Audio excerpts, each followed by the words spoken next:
नमस्कार दोस्तों, आपके सामने कुछ ऐसे इंटरेस्टिंग टॉपिक लाया हूँ जो सुनकर आपको जरूर अच्छा लगेगा। तो चलो शुरू करते हैं ये वीडियो। यहाँ दिख रहे सो व्यक्ति का नाम है निखिलेश कुमार। सब लोग इसे नटवरलाल के नाम से बुलाते हैं। एक गवर्नमेंट ऑफिसर की तरह सबको धोखा देते हुए बाहर देश से आने वाले टूरिस्टों को उनके धोखेबाज बातों में फंसाकर कुछ टूरिस्टों को ताजमहल को बेच दिया उन्होंने। वो भी एक बार नहीं बल्कि 3 बार ताजमहल को बेच चुका है। सिर्फ वो एक ही नहीं, लाल किला, राष्ट्रपति भवन, फाइनली पार्लियामेंट भवन को भी नहीं छोड़े उन्होंने, उसको भी बेच दिए। कितना टैलेंटेड थे वो। उनके ऊपर हमेशा 100 से भी ज्यादा केसेस रहा करते थे, लेकिन अरेस्ट किए सो हर बार वो जेल से भाग निकल जाते थे। उस तरह 9 बार वो जेल से भाग चुके थे। एक बार तो बहुत चालाकी से पुलिस यूनिफॉर्म को ही धारण करके आराम से चलते हुए जेल से बाहर निकल गए। लास्ट टाइम वो भाग निकलते वक्त उनका एज था 84 इयर्स। तो उन्हें ढूंढने के लिए 8 राष्ट्रों के पुलिस उनका पीछा गिरा करती थी। इनके ऊपर ऐसे सारे केसों को मिला के उनके ऊपर 113 साल का सजा सुनाई गई थी। लेकिन वो आखिरी बार जेल जाने के बाद कुछ साल में ही उनका देहांत हो गया। लेकिन नटवरलाल इस तरह कमाए सौ पैसों को वो गांव वालों को बांटता था। साधारण से हम मैथ्स में हाइट को, वेट को, विड्थ को, रेंज को, इन सबको मापते हैं मैथमेटिक्स में, और फॉर्मूलास भी बनाते हैं और लिखते रहते हैं, और इन सबको मैथ्स के फॉर्मूलास रहते हैं। लेकिन 2014 साल में यूनिवर्सिटी कॉलेज ऑफ लंदन वाले इंसान के हैप्पीनेस को भी पहचानने के लिए एक फॉर्मूला को बनाए थे। इसको हैप्पीनेस इक्वेशन या हैप्पीनेस फॉर्मूला बोल के भी बुलाते हैं। यही है वो फॉर्मूला। इसके द्वारा एक व्यक्ति कितना आनंद को पा सकता है बोलने का बात मालूम पड़ेगा। हम लोग सबके ऊपर या हर चीज पर ज्यादातर एक्सपेक्टेशंस लगाते रहते हैं। अगर हमारे एक्सपेक्टेशंस को रीच नहीं हुए तो हम बहुत दुखी भी होते हैं। लेकिन हम कितना कम एक्सपेक्टेशंस लगा लिए तो उतना ज्यादा आनंद में रहते हैं। इस फार्मूला को भी हमारे एक्सपेक्टेशंस के आधार से ही डिजाइन किया गया है। ये फार्मूला को 18,000 लोगों के ऊपर टेस्ट किए तो परफेक्टली काम किया है। सो हमारे हैप्पीनेस को पहचानने के लिए भी एक फार्मूला आ गया है। शायद भविष्य में ये किताबों में भी आ जाएगा, मैथमेटिक्स के बुक में भी एक सम के तरह दिखेगा। फेरारी कार कंपनी में काम करने वाले एम्प्लॉयज फेरारी कार को खरीदना मना है। ये रूल क्यों बना है बोले तो वो कंपनी बहुत लिमिटेडली कार्स को उत्पन्न करता है। माने साल में सिर्फ 8,000 कार्स को ही वो बनाता है, मार्केट में रिलीज करता है। तो उसे खरीदने के लिए बहुत सारे लोग वेट करते हैं कई सालों से। तो इसीलिए ये कंपनी ने निर्णय किया कि अगर खुद के एम्प्लॉयज ही कार्स खरीदना शुरू कर देंगे तो कस्टमर्स के लिए बहुत कम पड़ जाएगा। तो इसीलिए एम्प्लॉयज को ये कार्स खरीदना मना है।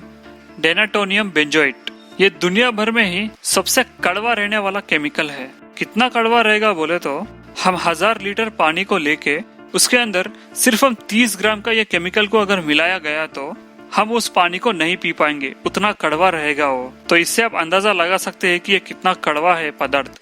हमारा सूर्य और उसका सबसे नजदीकी स्टार प्रोक्सिमा सेंचुरिया, इन दोनों के बीच की दूरी है 4.22 लाइट ईयर्स। ये कितना दूर है बोलने की बात अगर क्लियरली मालूम पड़ना है तो फॉर एग्जाम्पल हम सूरज को और प्रोक्सिमा सेंचुरी को एक लाइन में लगाएंगे। ये उतने बड़े स्टार्स को हम आई लेटर के ऊपर ऐसा छोटा सा डॉट का जितना समझेंगे तो ये दोनों का डिस्टेंस होगा लगभग 16 किलोमीटर। तो आप ही सोचिए आई के ऊपर डॉट कितना छोटा रहेगा। वहां से अगर 16 किलोमीटर के बाद और एक डॉट मिलता है तो इससे हम अंदाजा लगा सकते हैं कि इन दोनों के बीच कितनी दूरी है। साइनाइड ये कितना पॉइजनस है और कितना खतरनाक है ये हम सब जानते हैं। अगर साइनाइड को लिया गया तो सिर्फ सेकंड्स में इंसान की मौत भी हो जाती है। तो जापान में मिलने वाला फुगु बोलने वाला ये मछली साइनाइड से भी 1200 गुना ज्यादा जहरीला होता है। उतना ही नहीं, इस मछली के अंदर कांटे भी नहीं रहते। तो इस मछली के अंदर पेट में, कान में, आंखों में, थोड़े थोड़े जगहों में सिर्फ सुई जितना ही प्लेस में जहर रहता है। ये मछली खाना इतना खतरनाक है बोल के पता रहने के बावजूद भी इसको बहुत क्रेज है जापान में। इसको खाने में बहुत सारे लोग पसंद करते हैं वहाँ पर। ये मछली से बनाए सो डिश को कम से कम $200 का कीमत रहता है। माने हमारे इंडियन करेंसी में लगभग 14,000 इसका एक डिश। ये मछली इतनी खतरनाक रहने के कारण इसे काटने के लिए 2 साल की ट्रेनिंग दी जाती है शेफ्स को, क्योंकि इसको कैसे काटे, कैसे कर रहे, क्योंकि जरा सी भी गलती हो गई तो कस्टमर्स की जान जा सकती है और इसे काटने के लिए लाइसेंस की भी जरूरत पड़ती है। शेफ्स कितना भी केयरफुली क्यों कट ना कर दे, लेकिन फिर भी कई हजारों लोग इसे खा के मर रहे हैं, पर फिर भी लोग मानते नहीं और खाते जाते हैं। आज के जनरेशन में प्लास्टिक के यूसेज कितना मात्रा में है ये तो हम सब जानते हैं। एलन मैकार्थर फाउंडेशन बोलने वाले एक संस्था, उनके स्टडी के अनुसार साल 2050 तक समुद्र में है सो सारे मछलियों के वजन से भी ज्यादा हम फेंके सो वेस्ट प्लास्टिक का वजन ही ज्यादा रहेगा कहते। साल 2050 आए तक सारे मछलियों को मिलाकर 895 मिलियन टन्स का वजन रहेगा तो, और वही हम फेंके सो बेकर प्लास्टिक का वजन 937 मिलियन टन्स का रहेगा कते। तो आप ही सोचिए कितना खराब कर रहे हैं हम अपना पर्यावरण को। यहाँ देख रहे सो आप लड़की को स्कॉर्पियन क्वीन बोल के बुलाते हैं। ये लड़की मलेशिया की रहने वाली है। इन्हें क्वीन इसलिए कहते हैं क्योंकि 6000 बिच्छू है सो एक शीशे के अंदर एक बड़ा सा रूम बनाए, तो उसके अंदर ये लड़की 32 डेज वहाँ पे निवास की थी। सिर्फ फ्रेशअप होने के लिए वो बाहर आती, फिर अंदर चली आती। ऐसा 32 दिन तक ये लड़की उस ग्लास के अंदर रहकर एक रिकॉर्ड को क्रिएट किया है, इसलिए इसे स्कॉर्पियन क्वीन बोल के बुलाते हैं। इन 32 दिनों में इस लड़की को बिच्छू ने सिर्फ 7 बार ही काटा है कहते। कितने अजीब की बात है। दुनिया में आजकल हर देश यही चाहता है कि आर्थिक व्यवस्था में आगे बढ़े और डेवलपमेंट में आगे बढ़े, इसलिए वो रेस लगा के भागते रहते हैं। लेकिन एक देश कितना डेवलपमेंट हुआ बोलने का कैसे नापते हैं आपको पता है? वो इस तरह देखते हैं कि जीडीपी के हिसाब से देखते हैं। जीडीपी मतलब ग्रॉस डोमेस्टिक प्रोडक्ट, उसके हिसाब से नापते हैं। जीडीपी माने बहुत सिंपल है, उस देश में एक साल में कितने चीज बिके गए हैं, कितना सर्विस हुआ है, उसका सारा ये जीडीपी के अंदर ही मालूम पड़ता है। तो उसी के हिसाब से कौन सा देश कितना डेवलप हुआ है उसका अंदाजा लगा सकते हैं। और वर्ल्ड मार्केट में उस देश का जीडीपी अगर बढ़ता गया तो इसका मतलब ये होता है कि वो देश डेवलप की तरफ बढ़ रहा है। लगभग सभी कंट्रीज अपने जीडीपी को बढ़ाने के लिए प्रयत्न करते रहते हैं, लेकिन भूटान कंट्री GNH माने ग्रॉस नेशनल हैप्पीनेस को बढ़ाने की प्रयत्न करता है। इसका मतलब ये है कि उनके देश में वहाँ के प्रजा कितने आनंद से जी रहे ये देखता है, लेकिन जीडीपी को नहीं। वो देश आर्थिक व्यवस्था में बढ़ने से भी ज्यादा अपने प्रजा के हैप्पीनेस के ऊपर ज्यादा फोकस करता है। इस तरीके का नियम को बनाने वाला दुनिया में सिर्फ भूटान ही एक ऐसा देश है। कितना अच्छा है ना। हमारा देश में एक वोट को कितना वैल्यू है ये तो हमें पता ही है। उसके उदाहरण के लिए मैं एक आपको बताता हूँ। गुजरात स्टेट के अंदर गिर फॉरेस्ट में महंत भरत दास, केवल इस एक व्यक्ति के लिए ही हमारा इलेक्शन कमीशन सेपरेटली एक पोलिंग बूथ को निर्माण किया है। वहाँ पर नेटवर्क भी नहीं रहेगा। शेर बाघ बहुत सारे रहते हैं वहाँ पर, क्योंकि वो जंगल का इलाका है। तो बहुत मुश्किल से ये 5 पोलिंग ऑफिसर्स 70 किलोमीटर ट्रैवल करके महंत दास के लिए ये वोटिंग बूथ में बैठे हैं, क्योंकि इलेक्शन कमीशन के रूल के मुताबिक देश में हर नागरिक को वोट डालने के लिए सिर्फ 2 किलोमीटर के रेडियस में ही पोलिंग बूथ को रहना होगा। उस रूल के प्रोसेस के प्रकार ही वहाँ के फॉरेस्ट ऑफिस के अंदर ये पोलिंग बूथ का निर्माण किया है। एक और रूल भी रहता है इलेक्शन कमीशन का। वो क्या है बोले तो, चाहे लोग आओ या ना हो, शाम के 5 या 6 बजे तक पोलिंग बूथ ओपन रहना पड़ेगा। तो वहाँ के 5 ऑफिसर्स, उनको पता था कि अब और कोई वोट डालने नहीं आएगा, क्योंकि ये एक ही व्यक्ति था वहाँ पे वोट डालने के लिए। पर फिर भी वो लोग अपना ड्यूटी निभाते हुए शाम के 6 बजे तक उस ऑफिस के अंदर थे। इसके मुताबिक हम कह सकते हैं कि हमारा देश हर नागरिक को कितना इम्पोर्टेंस दे रहा है। Hats off to election commission.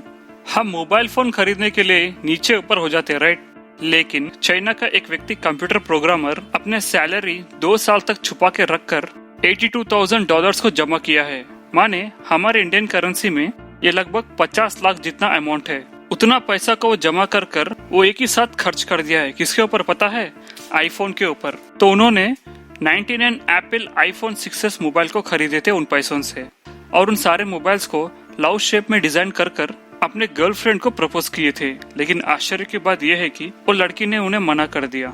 Philippines country में प्रेस्काटर बोलने वाला एक आइलैंड है। उस आइलैंड के अंदर एक और छोटा सा सरस है। उस सरस के अंदर एक और छोटा द्वीप है। टाइटैनिक मूवी के बारे में तो हम सब जानते हैं, क्योंकि हर कोई देख ही चुका है उसे। बहुत बड़ा ब्लॉकबस्टर मूवी है वर्ल्ड में। लेकिन 2012 में टाइटैनिक 2 बोल के मूवी को भी रिलीज किए थे, लेकिन वो मूवी अटर फ्लॉप हो चुका है और इसके बारे में बहुत सारे लोगों को मालूम ही नहीं। 1968 में अमेरिका प्रेसिडेंट के लिए चुनाव लड़ते वक्त यूथ इंटरनेशनल पार्टी के तरफ से पेगासस बोलने वाला एक पिग नॉमिनेट हो चुका था। कितनी आश्चर्य की बात है ना। दुनिया में सबसे तेज दौड़ने वाली मिसाइल कौन सा है आपको पता है? वो हमारे भारत देश का ब्रह्मोस। ये मिसाइल लगभग 1 सेकंड में 1 किलोमीटर जितना दूर ट्रेवल करता है। जरा आप ही सोचिए इसकी स्पीड क्या रेंज में है। आप देख रहे हो इस लड़की का नाम है जेनिफर फेरेस। इनके फेसबुक के ऊपर उनका एक फ्रेंड ने अनफ्रेंड किया है बोलकर वो गुस्से में आकर वो फ्रेंड का घर को जला दिए जाकर। कितने अजीब लोग रहते हैं दुनिया में। हम बिना गिरे बैलेंसिंग ठहर सकते हैं, चल सकते हैं और भाग सकते हैं। ये सब किसके कारण होता है आपको पता है? हमारे कानों की मदद से। जी हाँ, आपने सही सुना है, अपने कानों की मदद से। कैसे मैं बताता हूँ। हमारे कान के अंदर है सो फ्लूइड्स डायरेक्शन के हिसाब से हिलते हुए वो हमारे ब्रेन्स को कब का जब सिग्नल्स देते रहते हैं, इसलिए वैसा हम बैलेंसिंग में चल पाते हैं। जापान कंट्री 2008 में एक नया रूल लेके आया था, उसका नाम था मेटाबो। इस रूल के अनुसार इंसान नॉर्मल वेट से भी अगर ज्यादा वेट रहेगा तो वो एक गुनाह है, वो एक जुर्म है। कितनी अजीब बात है ना। कुछ लोगों में हाइपरटोनिसिया एक मेंटल टेंशन होता है।